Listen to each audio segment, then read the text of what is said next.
ആത്മഹത്യാ വിവാദത്തിൽ വിശദീകരണവുമായി പിന്നണി ഗായിക കൽപ്പന രാഘവേന്ദർ.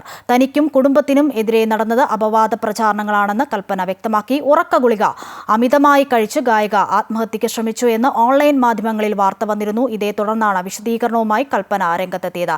പ്രചാരണം നടത്തിയവർക്കെതിരെ വനിതാ കമ്മീഷനിൽ പരാതി നൽകിയെന്നും കൽപ്പന രാഘവേന്ദർ വ്യക്തമാക്കി. 5-നായിരുന്നു കൽപ്പനയെ അബോധാവസ്ഥയിൽ ഹൈദരാബാദിലെ സ്വകാര്യ ആശുപത്രിയിൽ പ്രവേശിപ്പിക്കുന്നത്. കുടുംബ പ്രശ്നത്തെ തുടർന്ന് ഗായിക കൽപ്പന രാഘവേന്ദർ ആത്മഹത്യയ്ക്ക് ശ്രമിച്ചുവെന്ന് സോഷ്യൽ മീഡിയയിലടക്കം പ്രചരണം ഉണ്ടായിരുന്നു. ഈ വിഷയത്തിൽ വിശദീകരണവുമായി രംഗത്ത് വന്നിരിക്കുകയാണ് ഗായിക. തന്നെക്കുറിച്ച് പുറത്തുവന്നത് അടിസ്ഥാനരഹിതമായ കാര്യങ്ങളാണെന്ന് കൽപ്പന വ്യക്തമാക്കി. താനും ഭർത്താവുമായി പ്രശ്നങ്ങളുണ്ടെന്നും ഇതിന്റെ മനോവിഷമത്തിലാണ് ആത്മഹത്യയ്ക്ക് ശ്രമിച്ചതെന്നും പല മാധ്യമങ്ങളിലും വാർത്ത വന്നതായി കൽപ്പന പറഞ്ഞു. കൽപ്പന ഇങ്ങനെ ആത്മഹത്യ ചെയ്തെന്ന് ഞങ്ങൾക്ക് ന്യൂസ് വന്നു. അത് സത്യമാണോ? അത് നിജമാ? ഇല്ല അത് നുണയാണോ? അല്ല റൂമറാണോ? എന്തിനാ ഒരു വാക്ക് കൂടെ മീഡിയ ഞങ്ങളോട് ചോദിച്ചില്ല?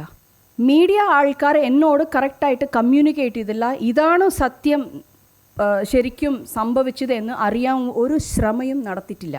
അതുകൊണ്ടാണ് നിങ്ങൾക്ക് ഇത് ക്ലാരിറ്റി കൊടുക്കാൻ വേണ്ടിയാണ് ഞാനിവിടെ വന്നത്. ഏറെ നാളായി ഉറക്കമില്ലാത്ത അവസ്ഥയിലായിരുന്നു. ഡോക്ടറുടെ നിർദ്ദേശപ്രകാരം സ്ഥിരമായി ഉറക്കഗുളിക കഴിച്ചിരുന്നു.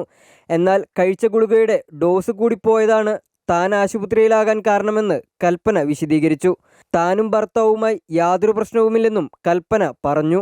കൽപ്പന രോഗാവസ്ഥയിൽ കിടക്കുന്ന വീഡിയോ അടക്കം ചില മാധ്യമങ്ങളിൽ പ്രചരിപ്പിച്ചിരുന്നു.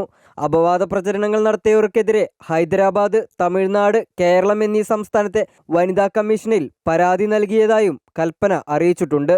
അമൃത ന്യൂസ്, കൊച്ചി.